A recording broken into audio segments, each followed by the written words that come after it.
Hello साथियों, आपका स्वागत है D triple S P R T की सीरीज में।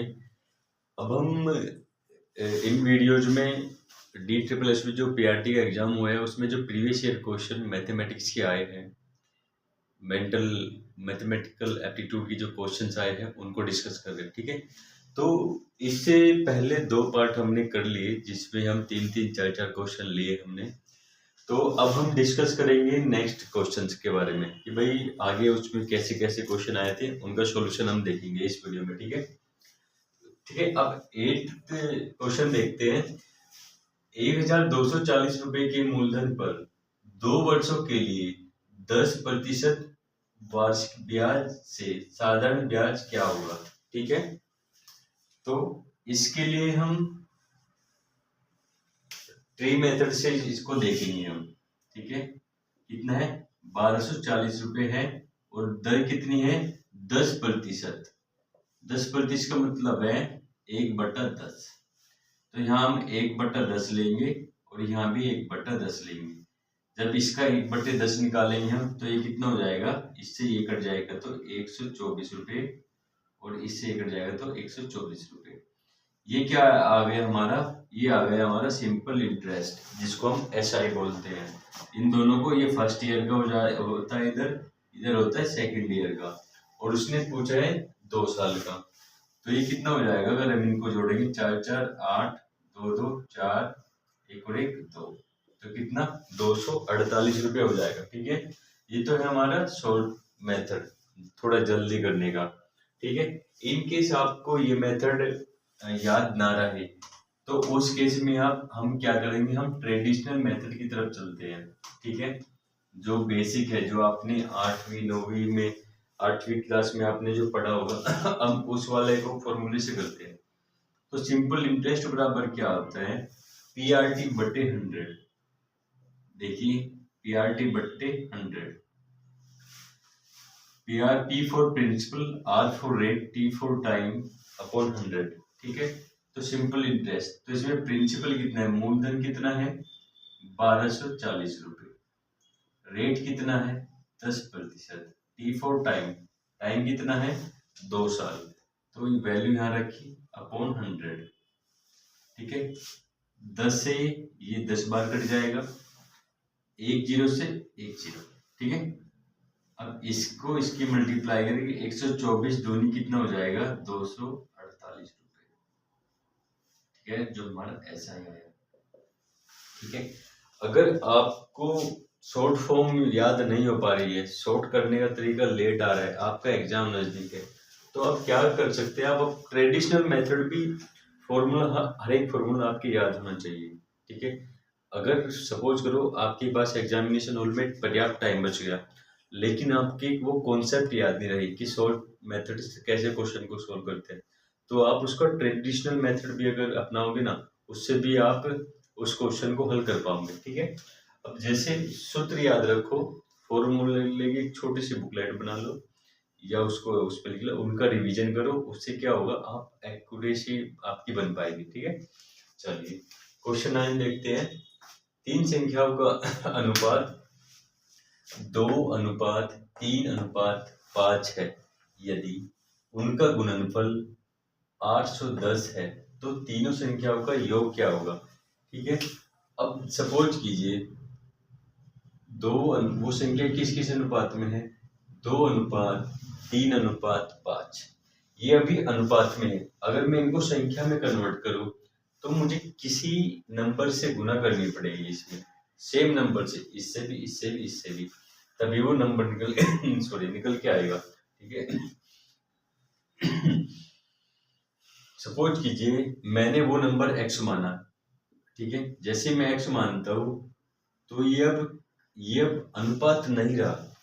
ठीक है, जब मैंने x मान लिया सब में तो ये अब अनुपात नहीं रहा, ये एक प्रॉपर संख्या बन गई। अब इन संख्याओं का इसने क्या बोला कि भाई इनका जो गुणनफल है वो कितना है, 810 रुपए है, सॉरी 810 है, रुपए नहीं 810 है।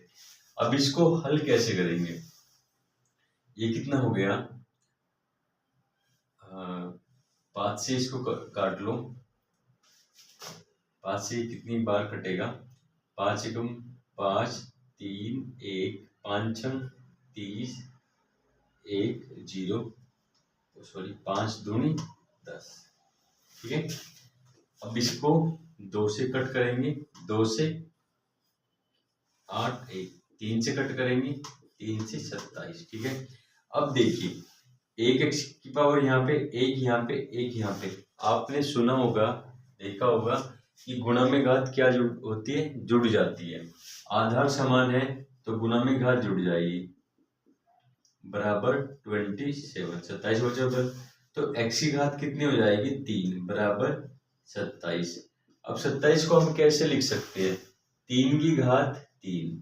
ठीक है, अब ये x की वैल्यू अगर हमें निकालनी है तो 3 की घात 3 तो ये इधर हो गई, तो ये एक इसकी घात 1/3 हो जाएगी। ठीक है, ये निकालेंगे तो देखो मैं प्रॉपर आपको करके दिखा देता हूँ। 3 गुना 1/3 इससे कट जाएगा, तो 3 की घात 1 की वैल्यू हो जाएगी 3। ठीक है, कमेंट सेक्शन में आपको बताना है अगर 3 की घात 0 होता तो उसकी वैल्यू कितनी होती।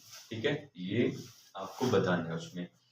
ठीक है, तो इसका आंसर, अच्छा है, इसका हमने आंसर ये टिक कर दिया था, तो इसका आंसर कितना हो जाएगा, अभी तो x की वैल्यू आई थी हमारी 3।